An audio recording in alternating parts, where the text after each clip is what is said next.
السلام علیکم، امید ہے کہ آپ سب خیریت سے ہوں گے۔ آپ دیکھ رہے ہیں میٹس اسٹوڈنٹ یوٹیوب چینل۔ آپ ہمارے یوٹیوب چینل کو سبسکرائب کر دیے اور ساتھ ہی بیل کے آئیکن کے بٹن کو دبا دیں۔ آج ہم آپ کو مشہور سائنٹسٹ البرٹ آئنسٹائن کے بارے میں بتائیں گے۔ پوری دنیا جانتی ہے کہ البرٹ آئنسٹائن ایک ذہین جینیس سائنٹسٹ مانا جاتا تھا جو ہزاروں سائنٹسٹ کا مقابلہ کر سکتا ہے۔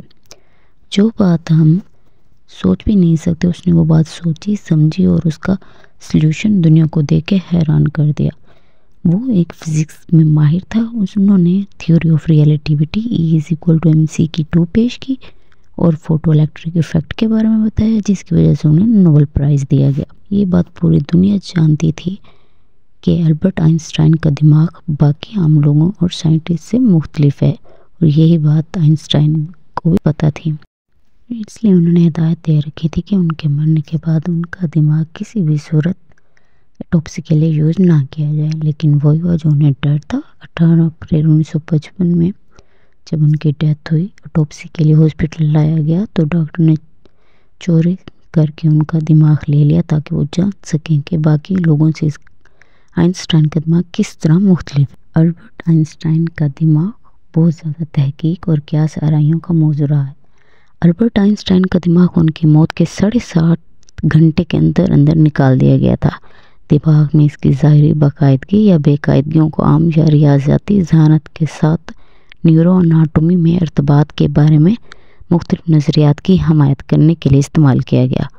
مطالعات نے آئنسٹائن کے دماغ میں گلیول سیلز کی بڑھتی ہوئی تعداد کا مشورہ دیا ہے۔ آئنسٹائن کے دماغ میں ایک چھوٹا لیٹرل لیکس تھا جو جزوی طور پر غائب تھا۔ اس کا دماغ بھی دوسرے دماغوں سے 15% چوڑا تھا۔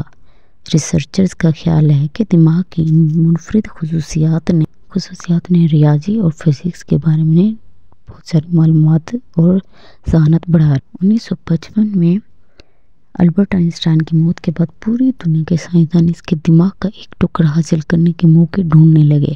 یہ تھامس ہاروے کے نام سے ایک پیتھولوجسٹ تھا جو سب سے پہلے اس تک پہنچا۔ ہاروے کے بعد آئنسٹائن کے دماغ کا ایک ٹکڑا ماریان گئے نامی نیورو اناٹومسٹ کے پاس گیا جو برکلے کی یونیورسٹی آف کیلیفورنیا کی PhD سائنسدان ہے۔ سوال پوچھنا یہ تھا کہ ایک باصلاحیت کو کیا چیز بناتی ہے۔ ڈائمنڈ کی لیب جوابات کی تلاش میں گئی کہ بڑی اور بہترین چیزیں کیا ہیں۔ یہ فرض کرنا فطری ہے کہ آئنسٹائن کے اعلیٰ طاقت والے انسان کو دیکھے ہوئے یا اس کا دماغ سادہ ہے، ٹھیک ہے، بڑا ہے، ٹھیک تھا، یہ بہت بڑا بہتر تھا باقی لوگوں سے، ان کے سوال انہوں نے جاننا لازمی۔ اس کی دماغ کی تصویروں کی بنیاد پر اس تحقیق نے ظاہر کیا کہ آئنسٹائن کے دماغ کے اوپری حصے، پچھلی طرف کے حصے دراصل اوسط سے 15% بڑے تھے۔ دو ڈھانچے بائیکونی گائرس اور سپر مارجنل گائرس کو خاص طور پر بڑھایا گیا تھا۔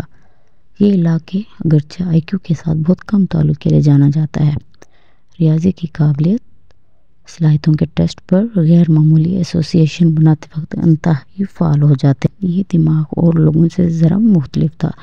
اگر آپ ان میں سے کسی بھی بات پر یقین نہیں کرتے یا خود دیکھنا چاہتے ہیں تو آئنسٹائن کا دماغ فلاڈیلفیا کے مٹر میوزیم کے ساتھ ساتھ برٹش میوزیم میں بھی اس کی پوری شان کے ساتھ پایا جا سکتا ہے، جہاں اس کے دماغ کے 140 میں سے 2 ٹکڑے میز پر پڑے ہوئے ہیں اور جو کہ سیم ہیں آج تک۔